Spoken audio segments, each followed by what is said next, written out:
compartir su experiencia en Cristo, ¿no? Porque miren, lo que encontramos escrito en el Nuevo Testamento, lo que es el Nuevo Pacto de los apóstoles, ellos hablan de sus experiencias, del conocimiento que ellos adquirieron. ¿Me escuchan, varones? Entonces, ¿qué experiencia, qué conocimiento has adquirido en Cristo, mi hermano, mi hermana, para venir acá y decir, tengo algo que decir de parte de Dios? Todos necesitamos, hasta que todos lleguemos. Amén. Recuerden eso, es hasta que todos lleguemos. Así que vamos para ahí. Amén. Entonces me ayudan a recibir al predicador de esta tarde, a nuestro hermano Julio Bustamante.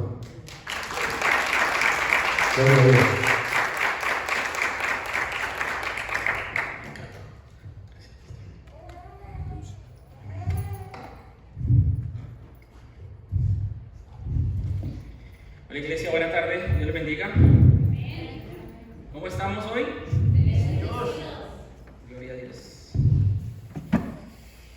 Bueno, quiero que lea su Biblia y que se ponga de pie, por favor. Vámonos en total reverencia para leer la palabra y orar como debe ser.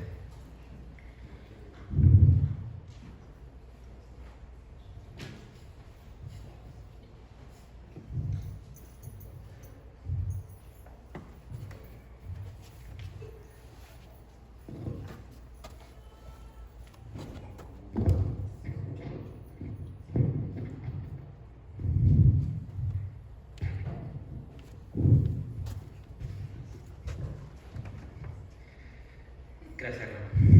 No. Bueno, quiero que vamos a la palabra del Señor en Lucas, capítulo 22. Vamos a leer del 39 al 46, por favor. Cuando esté ahí me dice amén, por favor. Lucas 22, del 39 al 46.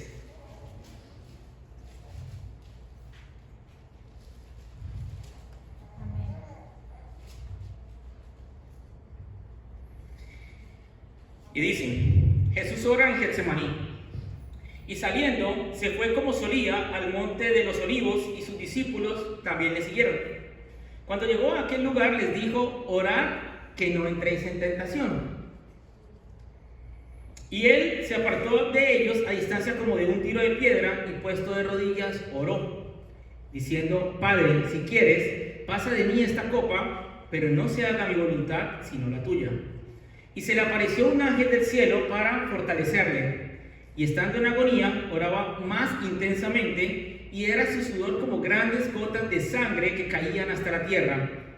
Cuando se levantó de la oración y vino a sus discípulos, los halló durmiendo a causa de la tristeza.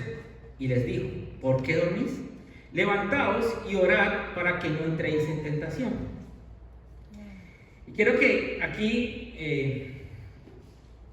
entremos primero como en conexión con Dios por lo que nos va a explicar aquí, y entremos en oración en completa reverencia, como dice allí, orar para que no entres en tentación, pero hay una versión que dice oren para que puedan soportar las dificultades que tendrán.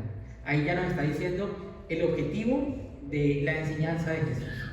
Amado Padre Celestial, te damos gracias por esta tarde, Dios. Te damos gracias por permitirnos estar aquí, Señor, reunidos en tu nombre. En nombre de Jesucristo, Señor, tu Hijo, a quien enviaste como sacrificio vivo aquí en la tierra, Señor, para salvarnos.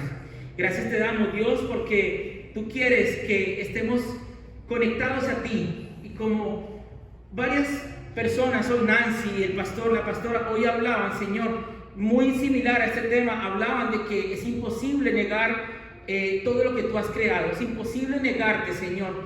Es imposible, Señor, que estemos divididos. Y es imposible que tú no nos escuches, Señor. Siempre estás, Señor. Y estás esperando que te oremos para contestar, Señor. Gracias, Señor. Esta tarde, Señor, nos ponemos aquí, Señor. Y te agradezco personalmente por una vez más permitirme servirte, Señor. Recuerdo cuando iniciaba, Señor, después de que saliste a mi encuentro, y yo te decía una vez cuando pedían de alguna manera mi servicio, yo te dije, Señor, yo no quiero hacerlo. no creo que sea la persona correcta e indicada para hacerlo, pero tú estabas allí diciendo, no me interesa quién fuiste, me interesa lo que vas a hacer en mis manos. Y hoy te doy gracias, Señor, porque aún en este tiempo tengo mis fallas, Señor, tengo mis desafíos, pero recuerdo de dónde me sacaste, Señor, de ese lugar, Señor, en que yo no quería estar y que tú escuchaste mi clamor y me permitiste, Señor, reiniciar y me diste, como siempre, una ayuda idónea que estuvo ahí apoyándome y que primero me perdonó y segundo me ayudó, Señor, a fortalecerme en la fe. Y repito, sigo en un camino de lucha e imperfección, pero sé que de tu mano ya no es por ser perfecto, sino por estar dispuesto. Yo te doy gracias a Dios, a ti, Señor, a ti, mi Dios, por permitirme servirte, Señor, esta tarde. Y que seas tú hablando, Señor, es tu palabra y no es la mía. En el nombre de Jesús. Amén. Tome asiento.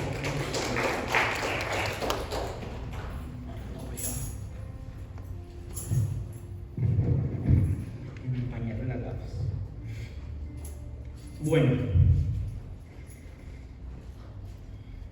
el título que yo le puse a esta prédica es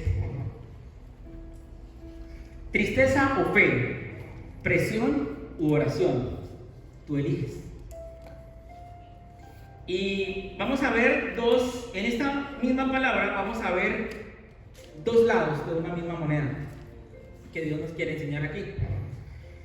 Y si leemos esa palabra, como les decía ahora, en otra versión, en la traducción del lenguaje actual, habla que cuando Jesús sale a la ciudad y se fue al Monte de los Olivos, que el Monte de los Olivos significa prensa de aceite, refiriéndose a la prensa de aceite para sacar el aceite de oliva, es decir, necesitaba presionarse para sacar lo mejor.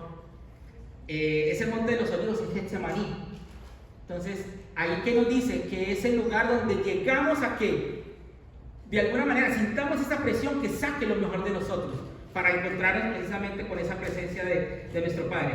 Y dice que cuando Él llegó al lugar, le dice a los discípulos, oren para que puedan soportar las dificultades que tendrán. Él ya sabía, obviamente, lo que iba a pasar. Luego se aleja, se arrodilla, ora a Dios y le pide que lo aleje del sufrimiento que viene, pero le dice que no se haga mi voluntad igual, sino que se haga lo que tú quieres. Y cuando se va y luego regresa, ¿cómo los halla?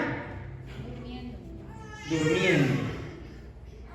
Dice en Mateo 26:37 que Él invitó, no eran todos los discípulos, Él invitó sobre todo como a su círculo íntimo, e invitó a Pedro, a Santiago y a Juan a que lo acompañaran, y le dice que empezó a sentir una tristeza muy profunda y les dijo, estoy muy triste, siento que me voy a morir, quédense aquí conmigo y no se duerman.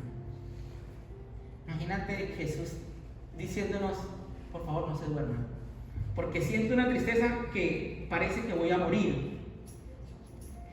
Y aún así se durmieron.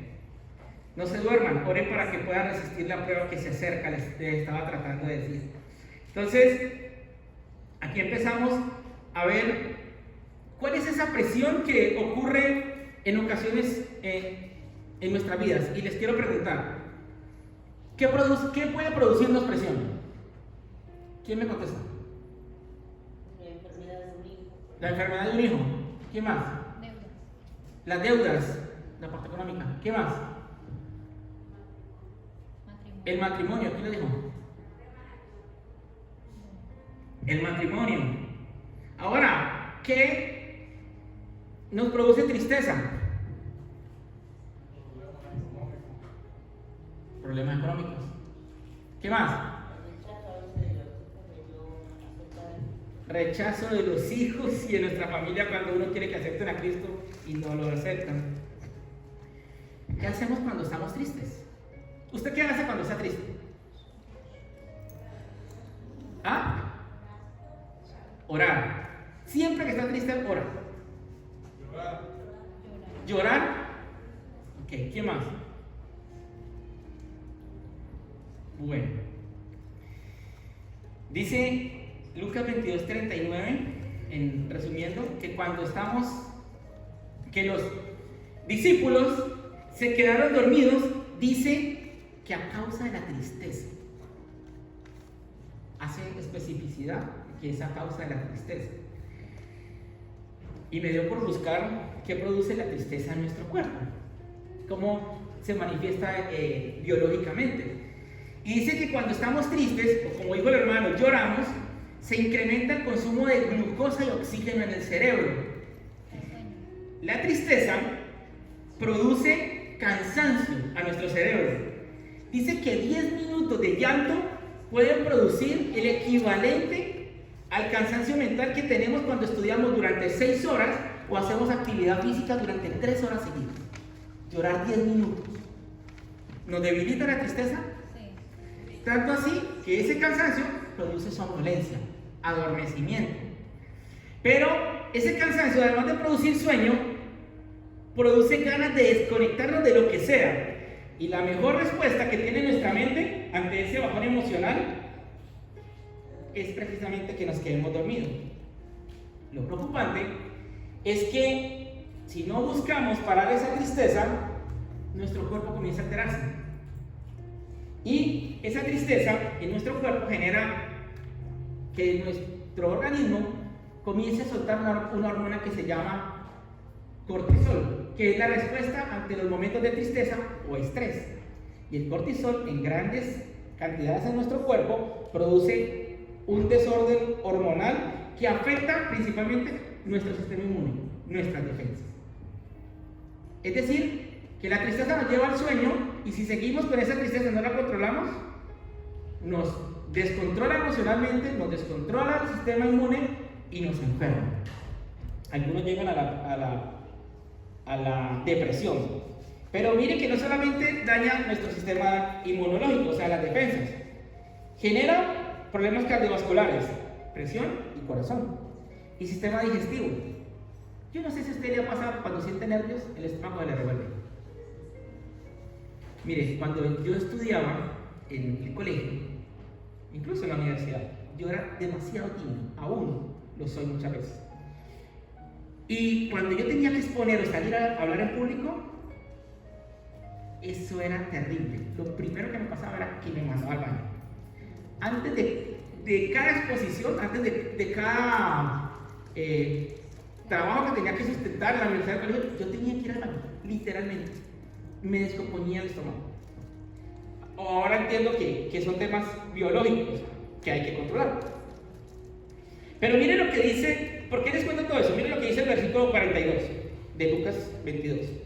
Padre, si quieres, pasa de mí esta copa, pero que no se haga mi voluntad, sino la tuya. Y el 43 dice, y se le apareció un ángel del cielo para fortalecerle.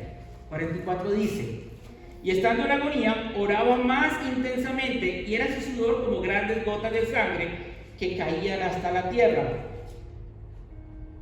Aquí están pasando dos cosas, porque después de aquí él llega y él los encuentra dormidos. Ya dijimos que a causa de la tristeza, estoy hablando de los discípulos. Y aquí quiero que miremos los dos frentes. Mientras Jesús se siente triste porque estaba abatido, o sea, ¿qué iba a pasar a Jesús? Él sabía todo lo que iba a pasar, él sabía cuál era el propósito que Dios le había mostrado, y él sabía que iba a pasar en ese momento, en pocas horas después. Ya le voy a poner en contexto. Pero los discípulos también estaban sintiendo tristeza, pero la reacción de ambos fue diferente. La tristeza, Jesús, ¿qué lo llevó? Dice la palabra, no lo digo yo, que fue a orar como solía hacerlo, es decir, siempre oraba, pero dice que oró más intensamente. Se entregó en oración y se arrodilló y hablaba que era un monte. Me imagino que no era entapetado con alfombra para arrodillarse, y oraba intensamente. Y los discípulos, ¿qué hicieron mientras sentían tristeza?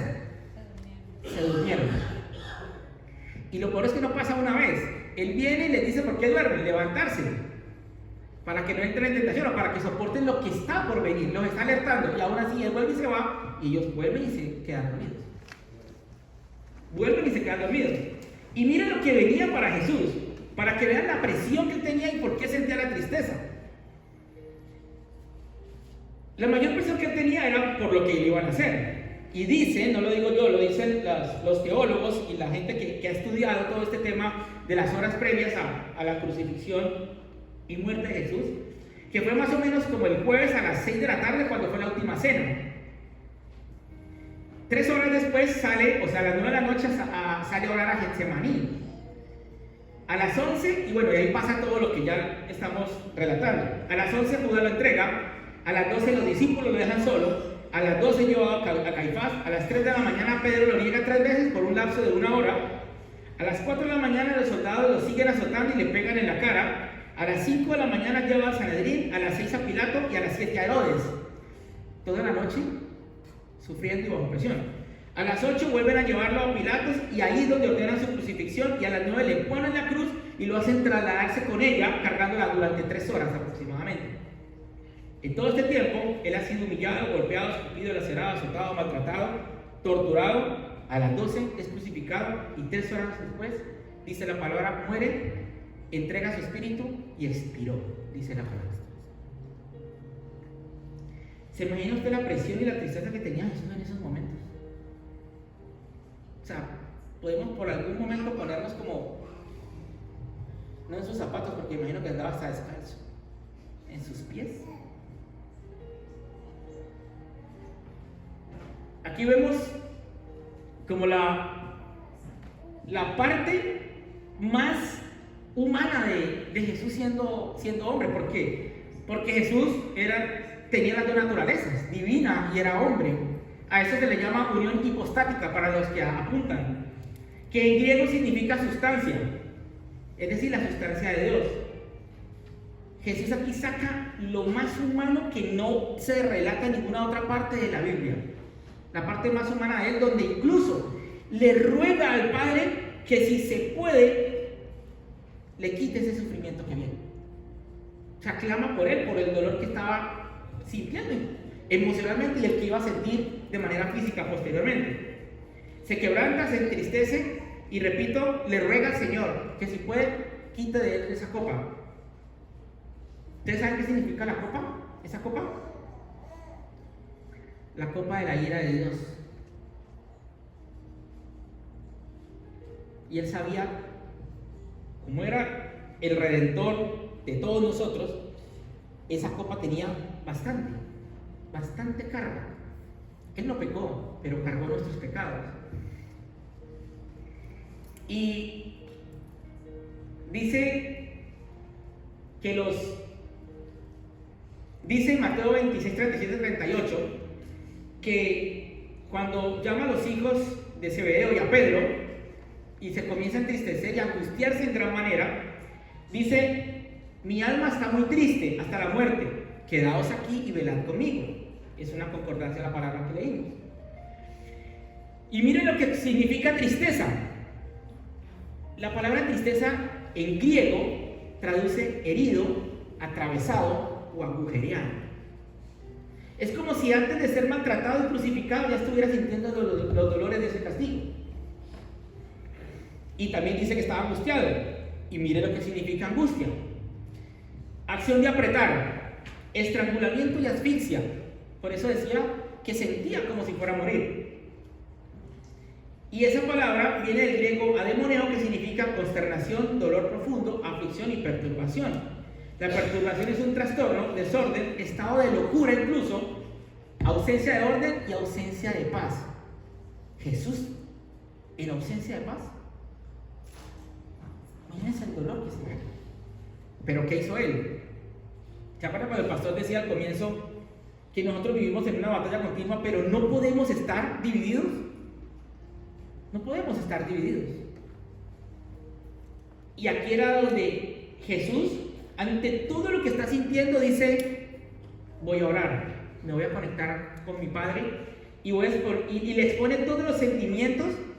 Pero si usted lee esa palabra, él le expone los sentimientos, pero sin reclamar, con total rendición a Dios y sin subordinarse, a pesar de ser el Hijo, sin insubordinarse, o sea, sin levantarse ante su autoridad. Pero mientras tanto, los discípulos dormían a causa de la tristeza, en vez de orar para levantar el ánimo como Jesús les había dicho. Y es que orar, mire lo contrario, está comprobado científicamente. La oración produce descanso, produce paz, produce calma. Y estas tres cosas juntas producen alegría y fe. Cuando nuestro cuerpo siente alegría, ¿se acuerdan de la hormona que les dije ahorita? Que salía de nuestro cuerpo y que nos desestabilizaba. El cortisol desestabiliza nuestro cuerpo. Resulta que cuando oramos y sentimos esa paz, esa calma, esa alegría y esa fe, nuestro cuerpo produce una hormona llamada serotonina. Y la serotonina nos eleva al estado de ánimo, nos produce gozo y un estado de ánimo positivo. Pero miren lo que dice aquí. A diferencia del otro, fortalece nuestro sistema inmune. Nos da claridad para pensar y nos da creatividad para mejorar los procesos y para pensar en soluciones. Es decir, nos saca del problema. ¿Será que Dios nos hizo perfectos? Amén.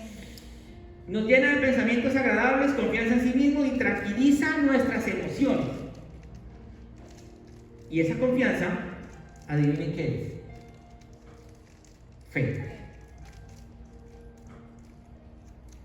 ¿Recuerdan cuando en el versículo 23 de Lucas 22 dice que un ángel del cielo apareció para fortalecerle? Jesús se va al monte, se arrodilla y ora. ¿Y qué pasa? Dios contesta. ¿Se acuerdan cuando por aquí les decía ahorita que el pastor Nancy y la pastora ya habían hablado de este tema? Porque la pastora habló de que Dios contesta, de que Dios responde. Y cuando Dios ora, ¿qué hace? Cuando Jesús ora, perdona a Dios, Dios le envía un ángel que lo fortalece, que lo envía para fortalecerle, porque sabía lo que estaba pasando y porque él estaba clamando. Y no es casual que dice, clama a mí y yo te responderé.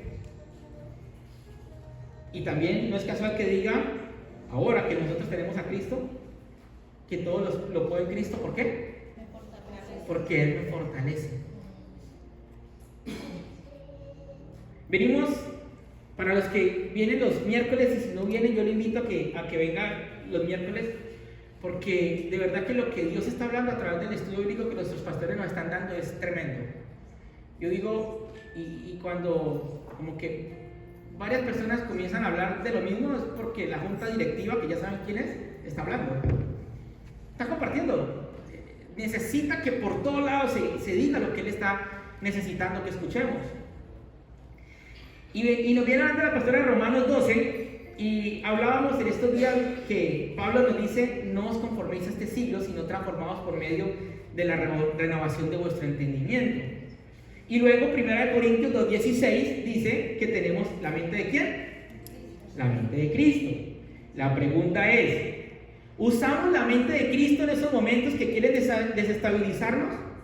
¿O usamos la mente de los discípulos y nos acostamos a dormir para seguir atormentados?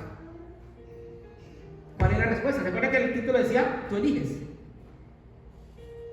Presión o oración, tristeza o fe.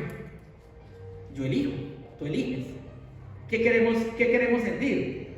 Entonces, es importante recordar que Jesús hasta en sus últimas horas, por eso les mostré las últimas horas de Jesús, hasta sus últimas horas Él nos dejó enseñanzas que por siempre van a estar vigentes.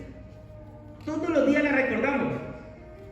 Y por eso era impresionante cuando en la última alabanza yo no podía dejar de conectarme con esa vigencia que siempre está en la palabra de Dios, y cuando Él sale a nuestro encuentro de recordarnos de dónde nos saca. Mire, cuando usted recuerda Dios de dónde lo saca, de dónde lo sacó, usted no se quiere volver atrás, usted no quiere volver atrás. Y eso lo reconecta. Y si no se acuerda dónde lo sacó, eso lo reconecta. Y si uno se está perdiendo y se acuerda dónde lo sacó, vuelve y se conecta con Dios. Vuelve y se mete ese camino. Haga cuenta como cuando te la pasa cuando vamos por el freeway, que si tocamos esa lineecita que es como corrugada, el carro hace tiembla. Yo pienso que así pasa. Cuando uno va como caminando y se va como alejando, Dios, devuélvete, que te está saliendo.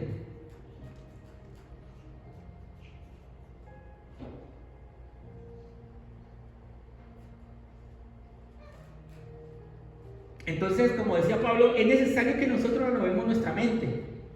Pero él lo dice allí. Si ustedes leen traducción del lenguaje actual, cuando él les dice que oren para lo que viene, él habla de que no lo pueden hacer en sus fuerzas. Nosotros no lo podemos hacer en nosotros. Tenemos que renovar la mente, pero ¿en quién? En Cristo. Por eso dice, repito, tenemos la mente de Cristo. 1 Corintios 2:16. Tenemos la mente de Cristo. O sea, no es en nuestra fuerza, no es en nuestra mentalidad. Porque si no, nosotros nos quedamos dormidos. Oren para que puedan soportar las dificultades que tendrán. No es en nuestras fuerzas, es por Él. Y cuando Jesús expira, entrega su espíritu. ¿Y dónde tenemos al Espíritu? Con nosotros. Nos deja el Consolador para que no dependamos de simplemente el recuerdo y de la historia que decía que Jesús estuvo allá, sino que está vigente en nosotros.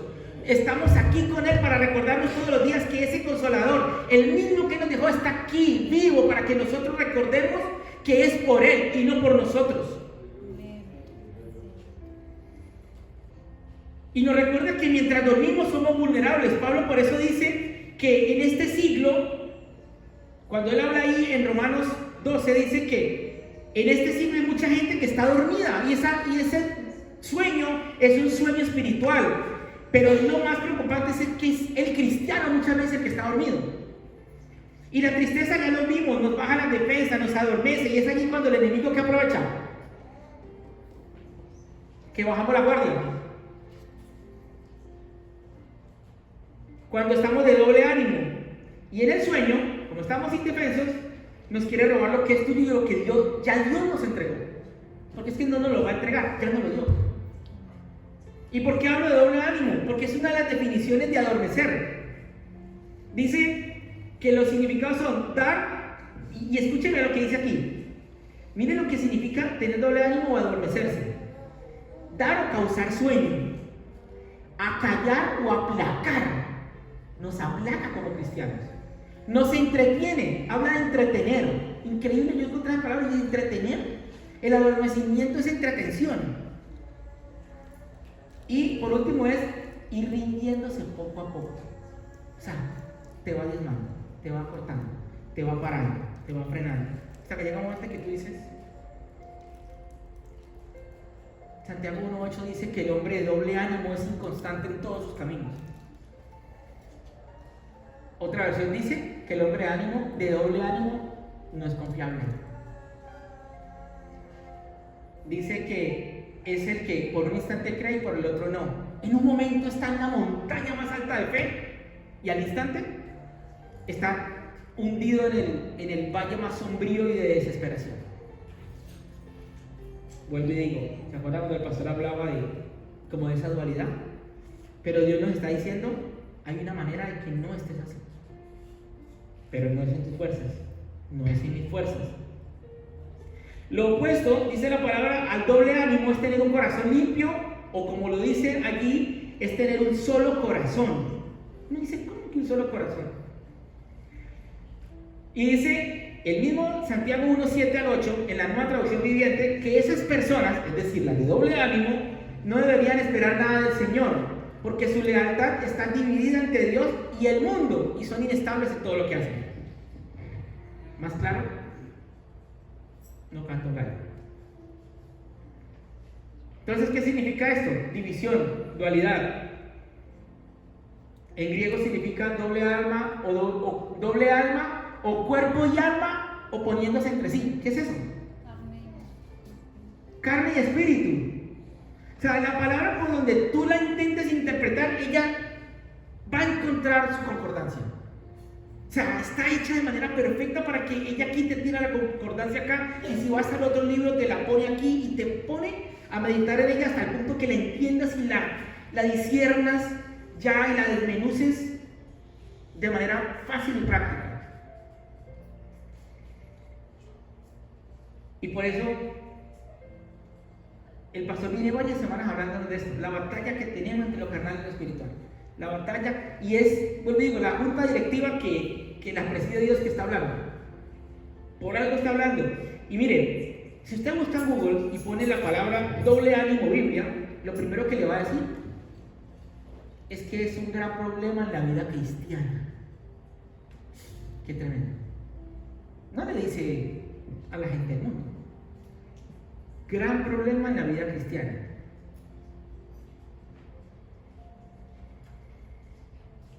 ¿Se acuerdan que Santiago decía que lo opuesto al doble ánimo es tener un solo corazón? ¿Y qué dice Proverbios 4:23? De toda cosa guardada, guarda tu corazón, porque de él mana la vida. Pero dice Mateo 22:37, y también lo encontramos en Marcos 12:30, que es la misma palabra: ama al Señor tu Dios con todo tu corazón, y con toda tu alma, y con toda tu mente. Te nombra las tres. Y lo refuerza diciendo: este es el primer mandamiento y el más importante. Y yo te digo una cosa, así como una gota de agua en el océano no es el océano, pero contiene el océano y sus atributos, y contiene la esencia del océano, así mismo somos nosotros en Dios. Nosotros no somos Dios, pero nosotros lo contenemos a Él y tenemos sus atributos porque Él nos creó. Y dice la palabra que nos creó a imagen y semejanza de Él. Y mire, desmenuzamos esa palabra: con todo tu corazón, es decir, con toda la esencia y la sustancia que tienes de Dios en ti. Con toda tu alma, es decir, con todo tu ánimo. En hebreo, ánimo es nepesh, que significa aliento, ganas, disposición y vida, es decir, con toda tu vida. Y con toda tu mente, que es entendimiento, inteligencia y sabiduría.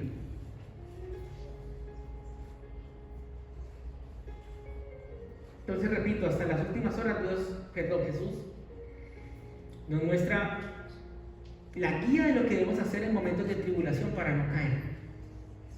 A pesar de temores, de ansiedad, de preocupación, de depresión, de tristeza, dejó de manifiesto que era necesario orar para entrar en conexión con nuestro Padre.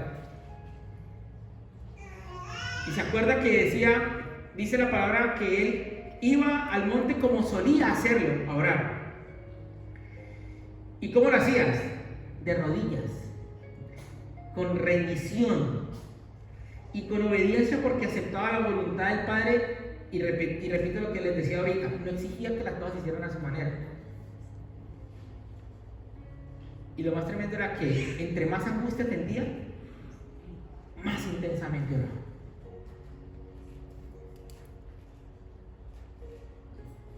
¿Cuántos de nosotros estamos preocupados y estresados hoy en día por las presiones que este mundo tiene para nosotros? Y seamos sinceros, muchas veces cuando estamos así, como que lo único que queremos, nos dan ganas es de acostarnos a dormir y como olvidarnos y desconectarnos de todo. Pero Jesús dice que esa oración nos levanta el ánimo, nos sostiene, nos saca de la tristeza y el adormecimiento,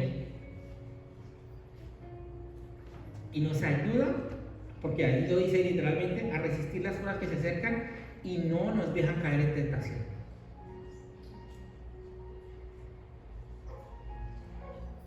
Orar viene del latín precario, que significa pedir con insistencia, rogar o invocar la presencia de Dios. ¿Qué hacía Jesús? Rogar la presencia de Dios. ¿Y qué hizo Dios? Respondió mandando un ángel para fortalecerlo. Entonces, si entramos en oración e invocamos a nuestro Padre Celestial, adivine qué va a pasar. Seguramente no vamos a abortar el plan que Él tiene para nosotros y el propósito que ha diseñado con nosotros en esta vida. Y yo no digo que no podamos sentir tristeza, porque pues, somos creación de Dios y hace parte de nuestra biología y de nuestras emociones. Pero Él nos está diciendo: no te puedes quedar en la tristeza. O sea, no te puedes adormecer en la tristeza, no te puedes quedar ahí, porque ahí entra el enemigo. Lo contrario a dormirte es despertar. Es necesario despertar física y espiritualmente, precisamente para no ser presa fácil de las artimañas del enemigo. Porque mientras dormimos, ¿cómo estamos? Indefensos, física y espiritualmente. Estamos inconscientes, estamos pasivos, estamos vulnerables. Y la palabra dice que el enemigo anda como león rugiente para robar, matar y destruir. Y se encuentra, imagínense un león con hambre y encuentra a una presita dormida. ¿Usted cree que le va a decir? Venga, primero despierte, mijo, para que la faena como que tenga sentido. Me lo va a comer de una. De una. Y me llamó mucho una palabra que está en 1 Corintios 11:30, cortica, pero muy diciente. Dice, por lo cual hay muchos enfermos y debilitados, y muchos duermen. Tremendo.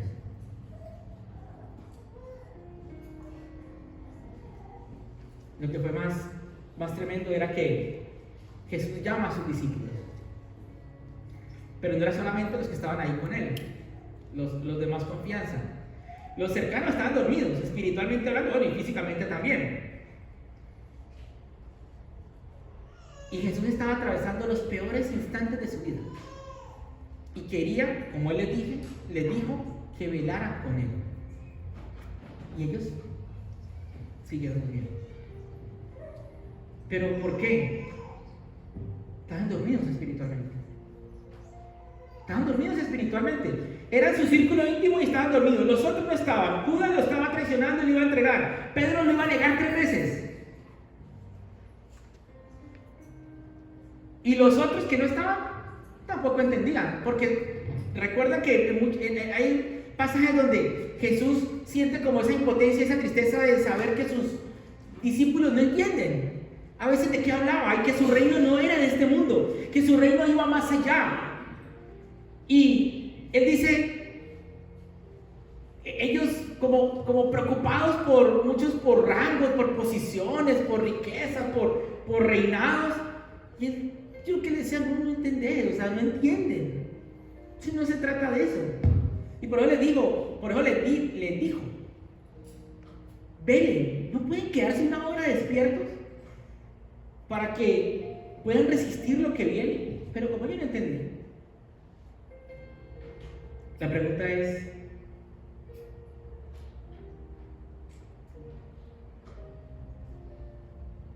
¿cómo estamos nosotros en este momento? ¿Dormidos? ¿Despiertos? ¿Cómo estamos? ¿Dormidos o despiertos?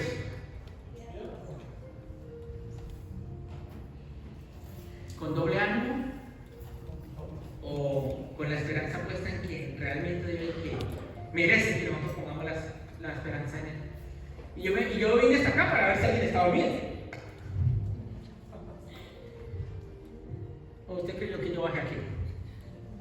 Que de lejos no veo tanto. Yo me tengo la gafa. Pero por ahí alguien me dijo en estos días que yo usaba la gafa porque ya estaba viejo. Mío es por la edad, que ya usted usa gafas.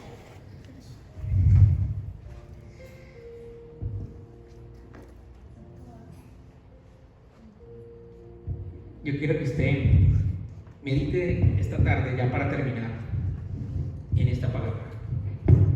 ¿Cuál es tu reacción ante las aflicciones que llegan? Porque la palabra dice que en el mundo tendremos aflicción, pero dice confiar, porque yo he vencido el mundo. Ahí está hablando Dios.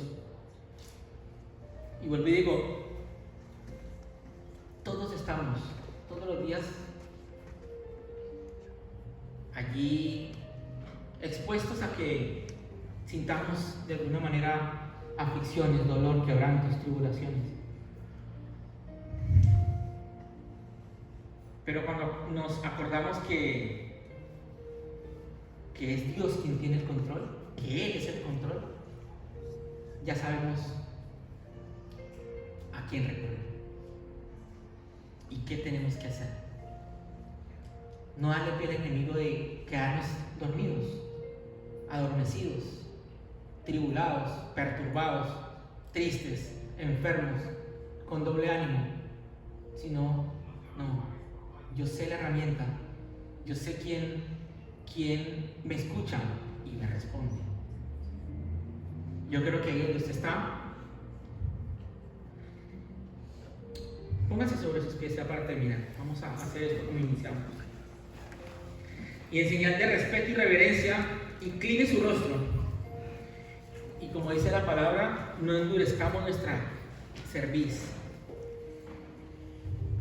No me mire a mí, cierre sus ojos y incline la cabeza por reverencia a Dios, no para mí. Y que podamos conectar nuestro corazón al de Dios y podamos recordar que es en Él que habitamos, que Él habita en nosotros, que somos su esencia y que la sustancia de Dios está en nosotros, que somos su creación y que nos hizo a su imagen y semejanza. Hable ahí con Él y dígale que usted quiere despertar de una vez por todas, salir de ese letargo que tiene, ese letargo espiritual, que aunque ha habido inconvenientes, problemas, tribulaciones, usted cree en ese Dios poderoso que tenemos y no le da más cabida a la incertidumbre, a la desesperación o al miedo. Dígale que usted reconoce que ha estado durmiendo y que quiere que todos los días Él sea tu soporte, su sustento, que al despertar podamos nosotros sentirlo, pero siendo conscientes de esa misericordia que todos los días se renueva para nosotros. Ese amor que Él es, porque Él no nos da amor, Él es el amor. Y si nosotros somos hechos a su imagen y semejanza, nosotros somos amor, somos conectados, somos uno solo con Él, conectados en Él. Entonces es necesario que despertemos nuestros ojos y nuestros oídos espirituales y seamos sensibles a su palabra, sensibles a sus señales, y que aprendamos a buscarlo, recibirlo, clamarle, pero sobre todo aceptar su voluntad, no reclamar como si nosotros tuviéramos el control de todo y como supiéramos qué hacer. Es el momento de invocar esa presencia de nuestro Dios para que sintamos ese amor que Él tiene. Y dice la palabra que el amor hace parte de las tres cosas que permanecen, pero que el amor es el más grande. Todo esto es porque Él es el amor, Él es la clave, Él es la llave para sentirlo cada segundo de nuestras vidas. Él es el amor que es Dios, es el vínculo perfecto. Padre, nos conectamos contigo esta tarde, Señor, que eres el amor y te sentimos latiendo en cada latido de nuestro corazón, Señor, y sentimos tu aire, Señor, porque ese aire representa la vida que tú nos das todos los días, ese aliento, Padre Celestial, por el cual debemos recordar que solamente tenemos un corazón para ti y no podemos estar divididos en doble ánimo, Señor, en dos cosas, Padre Celestial. Ayúdanos todos los días a despertar y a transformarnos por medio de la renovación de nuestro entendimiento, Señor, por medio de la renovación de nuestra mente, y que así podamos comprobar una vez más tu buena voluntad, que además es agradable y perfecta. Señor, recibe nuestra adoración, recibe nuestro clamor, contesta, papá, contesta nuestras oraciones, Señor. Te damos gracias, Señor, porque tú nos oyes, porque nos has oído esta tarde, Señor. Gracias por tu paciencia, gracias por tu misericordia para con nosotros, Señor. Gracias por perdonar nuestros pecados. Te pedimos una vez más que active nuestros ojos y nuestros oídos espirituales, Señor, que seamos sensibles a tu enseñanza, Señor. Te amamos, Dios, te amamos, Jesús. Gracias por tu sacrificio, por tantas enseñanzas que hasta tus últimas horas nos dejaste, por dejarnos el Consolador, por dejar nuestro Espíritu Santo que habita entre nosotros y que nos tiene conectados como parte de Dios, porque somos parte de Él. Gracias, Señor. Ponemos en tus manos nuestro regreso a casa, ponemos en tus manos nuestra semana, nuestro matrimonio, nuestra salud, nuestra familia, nuestras finanzas. Cada una de nuestras cosas, Señor, está en tus manos. Nos consagramos a ti, a tu reino. Úsanos, Dios. Úsanos, Señor, para servirte. Quita, Señor, de nosotros la pena, la vergüenza, el miedo, el temor, Señor, y danos de nuevo y el apresto, Señor, de tu evangelio para hacer tu obra, Señor, para salir, Señor, de nuestra zona de confort y hablar, Señor, y sobre todo ser testimonio de lo que tú haces en nosotros. Y que si nosotros somos testimonio con nuestra vida, con nuestra familia, con nuestro matrimonio, con lo que hacemos, Dios, vamos a atraer más personas que necesitan sentirte y despertarnos de ese letargo espiritual en el cual están dormidos, Dios. Papá, te damos gracias, Señor, que puedan nosotros aceptar ese clamor hoy, Señor, como esa semilla de oración, Señor, que sembramos en tierra fértil, que con seguridad tú oyes y que haces que crezca en nosotros, Señor. Tu palabra dice Que el que quiere sabiduría la pidamos a ti, que tú la das sin echarla en cara, Señor. Te pedimos, Señor, que nos ayudes a renovar nuestra mente y que nos des esa sabiduría, Señor, para precisamente saber obrar, Señor, aún en los momentos en que la aflicción quiere tomarnos por sorpresa. Papá, te damos gracias. Quedamos como siempre, Dios, en la maravillosa presencia de tu Espíritu Santo y en ese amor que eres tú y que demostró tu Hijo Jesús en su sacrificio vivo aquí en la tierra. En nombre de Jesucristo, Señor, te doy gracias. Te amamos, Dios. Amén y amén. Amén.